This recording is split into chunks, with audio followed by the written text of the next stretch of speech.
પાટણના સિદ્ધપુર તાલુકાને મેઘરાજાએ ગમરોળ્યો છે। સિદ્ધપુરમાં 7 ઇંચ જેટલો વરસાદ ખાબક્યો છે। વરસતા જનજીવન પ્રભાવિત થયું છે। વરસાદ વરસતા જનજીવન પ્રભાવિત થયું છે અને સિદ્ધપુર શહેરના અનેક નીચાણવાળા વિસ્તારમાં પાણી ભરાઈ ગયા છે। શહેરનું રસુલ તળાવ વિસ્તાર બેટમાં ફેરવાયું છે। રસુલ તળાવમાં આવેલ ઘરોમાં પાણી ઘૂસી ગયા છે। ઘરવખરીને પણ નુકસાન થયું છે। ઘરમાં વરસાદી પાણી ભરાતા લોકો સ્થળાંતર કરવા માટે મજબૂર બન્યા છે।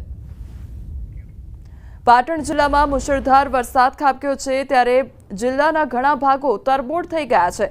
ખાસ કરીને સિદ્ધપુર તાલુકાના ઘણા ગામો જળબંબાકાર થઈ ગયા છે।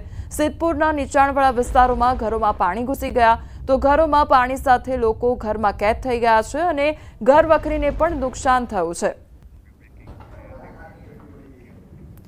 સિદ્ધપુર તાલુકામાં 8 ઇંચ જેટલો વરસાદ ખાબક્યો છે। ગ્રામ્ય વિસ્તારોમાં જળબંબાકારની સ્થિતિ જોવા મળી રહી છે। સિદ્ધપુરના ધારાસભ્ય બળવંતસિંહ રાજપૂત ગ્રામ્ય વિસ્તારની મુલાકાતે છે તો અસરગ્રસ્ત વિસ્તારોની મુલાકાત લઈ સ્થિતિનો તાગ પણ મેળવ્યો છે। વર્ષો બાદ સિદ્ધપુર તાલુકામાં એક દિવસમાં આટલો વરસાદ આવ્યો છે જેને લઈ પાણી ભરાવાની સ્થિતિ ઊભી થઈ ગઈ છે। સિદ્ધપુરમાં 15 વર્ષ પછી આટલો મોટો વરસાદ એક જ દિવસમાં પડ્યો। અત્યાર સુધીમાં 8 ઇંચ વરસાદ આપણે ચોપડે નોંધાઈ ગયો છે।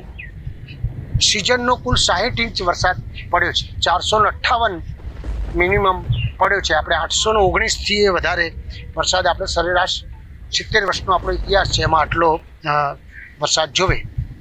એકી વખત 8 ઇંચ વરસાદ પડવો એટલે સ્વાભાવિક દ્રષ્ટિએ કોઈ પણ જગાએ જે અમારી નદીઓ કહેવાય એમાં પહેલી ફેર આ નદીઓમાં આટલું બધું પાણી આવ્યું છે।